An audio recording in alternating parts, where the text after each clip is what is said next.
was a brisk autumn evening when I moved into my new apartment. Freshly painted walls and polished floors greeted me, but it was the size of the living space that caught my attention. On the surface, everything seemed perfect.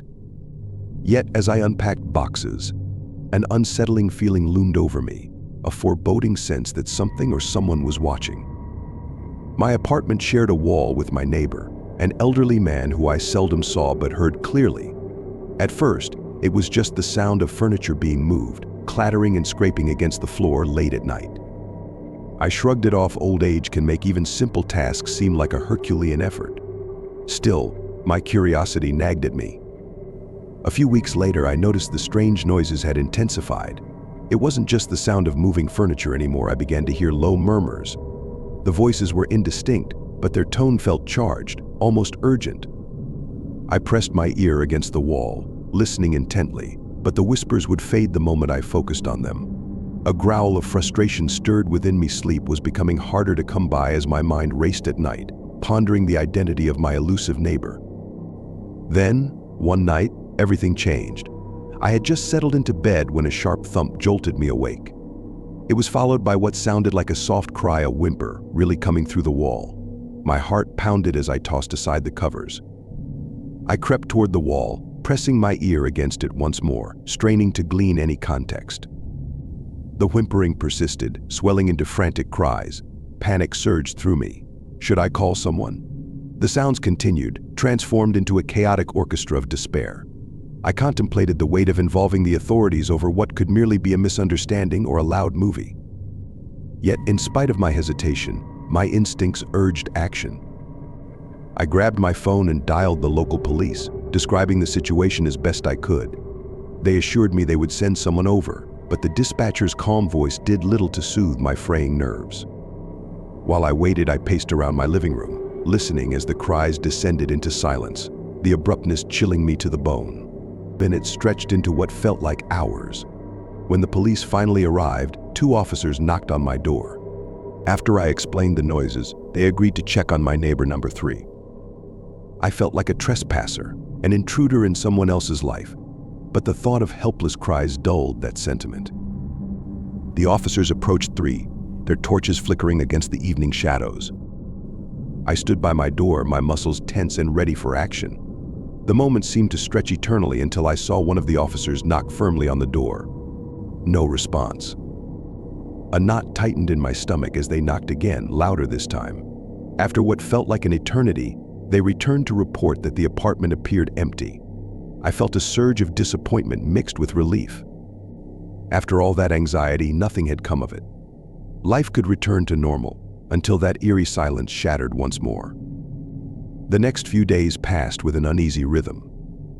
I dared to hope my neighbor was gone, perhaps moved to a nursing home where he'd be cared for. But that thought was silenced one evening when I returned home to find the lights in 3 flickering ominously. Trepidation forked through me as I approached the door. I hesitated before knocking, curiosity battling fear. The noise stopped as I rapped my knuckles against the wood. Silence loomed overhead. Then, just as I turned to leave, I saw the next neighbor's door open. A middle-aged woman stepped out of it. I asked who lived in apartment 3, and she looked at me puzzled and said that an elderly couple used to live there, but the old lady had passed away a few months ago, and no one lived there now. When I told her about the screams and other things I heard from that apartment, she said she had never encountered anything like that and blamed it on the noisy neighborhood. That night, I hardly dared to sleep, listening intently. My mind conjured nightmares, haunted by the thought of what could be on the other side of the wall. Days turned into weeks as the throbbing tension loomed larger. The cries were sporadic, but became more feverish as nights passed with every sound echoing louder in my increasingly tormented mind. Then one evening, I can't explain the impulse that struck me. Fueled by dread, I finally mustered the courage to confront my neighbor. I marched towards 3, knocking with a fierce determination. A moment passed, then the door creaked open. What I saw will forever haunt me. The man stood there, disheveled, eyes wide and gaunt like he hadn't seen the light of day in years. He fought to mask his fear, but the tremor in his hands told a different tale. My wife is sick," he stuttered, trembling. I'm trying to help her." After that sentence, he suddenly shoved the door in my face. I soon decided for myself that I would no longer share space with the invisible horror 3 and moved.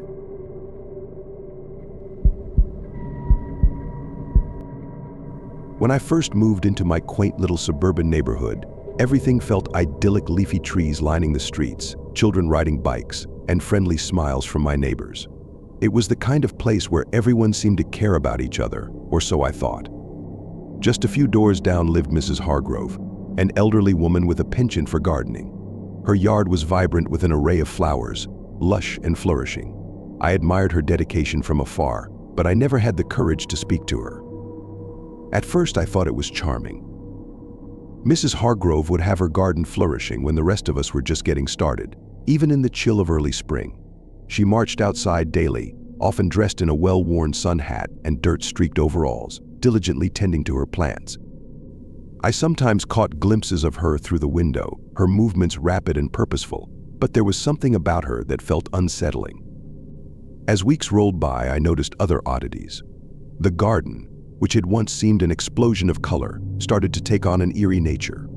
Flowers that had once thrived began to wilt and droop, and the vibrant hues faded into sickly shades of brown and gray. It seemed strange that someone so dedicated could allow their plants to decay. I figured maybe she was just getting older or perhaps dealing with health issues. One evening, a friend came over one night to spend time with me. We puffed and chatted. I pointed out Mrs. Hargrove's yard, a puzzled look crossing my face. "Have you seen how her garden is doing?" I asked, motioning towards her house. My friend shrugged, seemingly indifferent, but I was troubled by it. "It just doesn't seem right." "Maybe she's tired," my friend replied. "People can't be on top of everything all the time." I nodded, but something nagged at me, a feeling I couldn't quite shake off. Then came the peculiar scent. At first it wafted into my yard as a faint sweetness like blossoms in bloom. But over time it morphed into something rotten, a mixture of decay and earth. I'd step outside to find a thick, heavy air surrounding my home. The smell intensified in the evenings, and it became nearly impossible to ignore. One night, restless from the noxious odor, I decided to investigate further. Pulling on a jacket, I stepped into the cool night air. The full moon illuminated the street, casting elongated shadows that danced against the pavement. I made my way toward Mrs. Hargrove's garden. As I approached, the stench intensified, making my stomach churn. I found myself standing at the edge of her property, where the once vibrant flowers were now mere husks. A few stray stems poked out from the dirt like skeletons, bereft of life. My heart raced as I felt an overwhelming urge to leave, but something compelled me to stay. That's when I heard a soft, muffled sound emanating from her yard. It was a faint whimper, almost imperceptible, but distinct enough to send cold chills down my spine. I strained to listen, trying to pinpoint its source. I had to know if someone was in trouble. I stepped cautiously onto her property, careful to avoid the bramble of weeds. The whimpers grew slightly louder, a desperate sound mingled with an unsettling quiet. It was coming from behind a tall hedge obscuring the view of the back corner of the garden. Fighting the urge to turn back, I edged closer to the sound, peering through the branches. My breath caught in my throat as I caught sight of Mrs. Hargrove. She knelt in the dirt, her overalls smeared with grime, her face obscured as she tended to what I initially thought were odd tools strewn about. But as my gaze fell to the ground, I felt my stomach drop. There were flowers planted all around her, but they were unlike any I had ever seen, twisted, malformed, and marred by darkness. Among them, nestled in the earth, were small, disheveled bundles wrapped in coarse fabric. I couldn't make out what they were at first, but the sounds raised the hairs on the back of my neck. Straining to discern the scene, I saw her lifting something from the ground, a small, trembling form. It took a moment for it all to register. It was a dog, dirty and gaunt, as if it had been abandoned or worse. Mrs. Hargrove cooed softly, either in care or delusion, cradling the pitiful animal as it whimpered desperately, looking around, panicked and confused. I staggered back, my heart racing as horror filled me. The sordid odor pierced through the air like a thick fog, now realizing it was not just fading flowers but something more sinister, something wrong. Just then, I stepped on a twig, snapping it beneath my foot. Mrs. Hargrove's head whipped around, her narrowed gaze locking onto me from across the garden.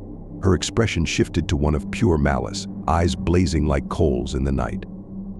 "Get out," she hissed, her voice low and venomous. "You don't belong here." That was all it took for my instincts to kick in. I turned and ran, adrenaline coursing through me as I slipped through the hedges and bolted back to my house, heart hammering in my chest. From that day forward, I kept the blinds drawn and barely stepped outside. The house around me transformed into a suffocating prison. I could hear her clanking pots and scattered murmurs, and the scent that used to waft into my home now choked me, wrapping around me like a noose. Eventually, I moved away, leaving the strange neighborhood behind. But to this day, I can't help but wonder about Mrs. Hargrove and her garden. What twisted presence lurked in that seemingly innocent home? What horrors lay buried behind the flowers? Some things don't just grow, they fester, whispering secrets that can drive you mad, and I wasn't willing to stay long enough to find out.